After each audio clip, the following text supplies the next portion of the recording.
હવે આગળ વાત કરીએ અમદાવાદની। અમદાવાદ શહેરના પૂર્વ વિસ્તારમાં આવેલા ઠક્કર બાપા નગર વિધાનસભા મત વિસ્તારના લોકો માટે આજે ખૂબ મહત્વપૂર્ણ દિવસ રહ્યો। ઠક્કર બાપા નગરના ધારાસભ્ય કંચનબેન રાદડિયાના નવા કાર્યાલયનું ભવ્ય લોકાર્પણ કરવામાં આવ્યું છે। આ નવા કાર્યાલયની શરૂઆત ગુજરાત ભાજપના પ્રદેશ અધ્યક્ષ જગદીશભાઈ વિશ્વકર્માના હસ્તે કરવામાં આવી। બાપુનગર વિધાનસભામાં આવેલા શ્યામ શિખર ચાર રસ્તા નજીક પાસપોર્ટ ઓફિસ કોમ્પ્લેક્સમાં આ નવું કાર્યાલય કાર્યરત કરવામાં આવ્યું છે।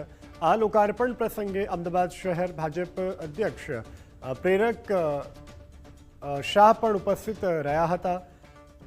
તો પૈસા ઉપરાંત સ્થાનિક કોર્પોરેટરો અને મોટી સંખ્યામાં વિસ્તારના નાગરિકો ઉપસ્થિત રહ્યા હતા।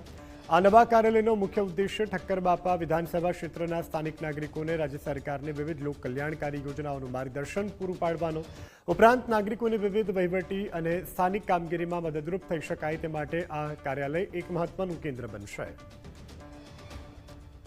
અમારા કાર્યાલયનું લોકાર્પણ કરવા માટે આપણા પ્રદેશ અધ્યક્ષ શ્રી જગદીશભાઈ વિશ્વકર્મા એમના ખૂબ વ્યસ્ત સમયમાંથી ટાઈમ કાઢીને આવ્યા એ અમારા માટે ખૂબ ગૌરવની વાત છે। સાથે સાથે શહેર અધ્યક્ષ શ્રી પ્રેરકભાઈ શાહ, મેયર શ્રી હિતેશભાઈ બારોટ પણ અહીંયા પધાર્યા હતા અને હજુ પણ બધાને અમે આમંત્રણ આપ્યું છે, બધા જ આવવાના છે। એમના આશીર્વાદથી અમારું જનસંપર્ક કાર્યાલય ખૂબ સારી રીતે ચાલે અને અમે જનસેવા માટે કાર્યરત છીએ। અને આ બીજું કાર્યાલય અહીંયા એટલા માટે ખોલવામાં આવ્યું છે કે અહીંયાથી નજીકના લોકોને નજીક પડે અને એમને અમારું કાર્યાલય બીજું સૈસપુરની અંદર આવેલું છે, થોડું દૂર પડતું હતું, એટલા માટે અહીંયા બીજું ખોલવામાં આવ્યું છે।